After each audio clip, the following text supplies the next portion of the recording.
Folks, as we said, we are watching the price of crude closely in the aftermarket as the upheaval in the Mideast continues. So let's look at West Texas Intermediate. Right now, we do have it lower in the aftermarket, and it did close in the regular session. It settled at about $94.53.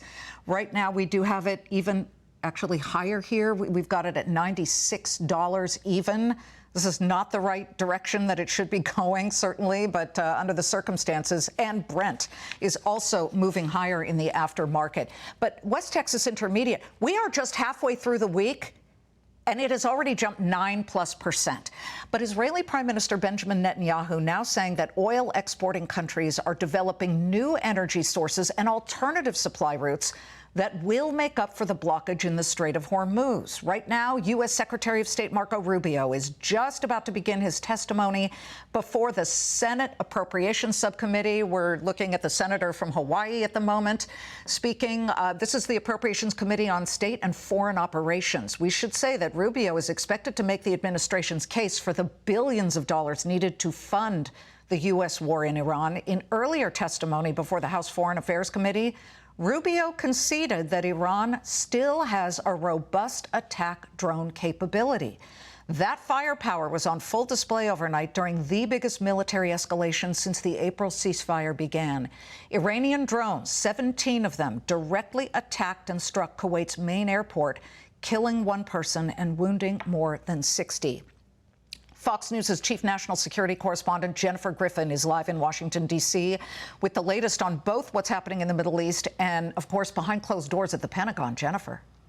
Liz, last night saw one of the biggest nights of strikes since the ceasefire began on April 7th. Iran, as you mentioned, launched dozens of missiles and drones at Kuwait, Bahrain, and U.S. bases and commercial ships near the Strait of Hormuz. Kuwait's military alone says Iran fired 13 ballistic missiles and 17 drones with debris falling in residential areas. Several Iranian drones hit Kuwait's international airport, killing one Indian national and wounding 63 others.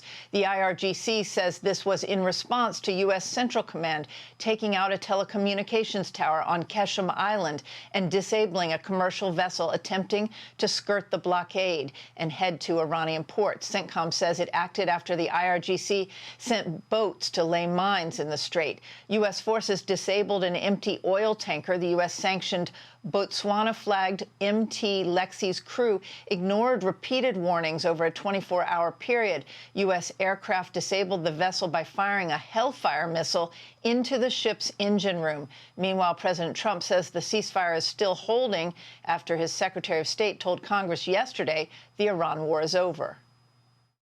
We're having a very great success in Iran militarily. So you think the blockade will still be in place by Labor Day? I don't know. I mean, I think it could be, but I think it's unlikely. I think that we'll have it. I think this will resolve itself fairly quickly.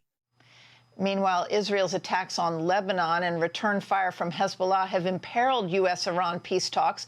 Israeli troops have moved on the ground nearly 15 miles inside Lebanon and have taken the Crusader-era Beaufort Castle.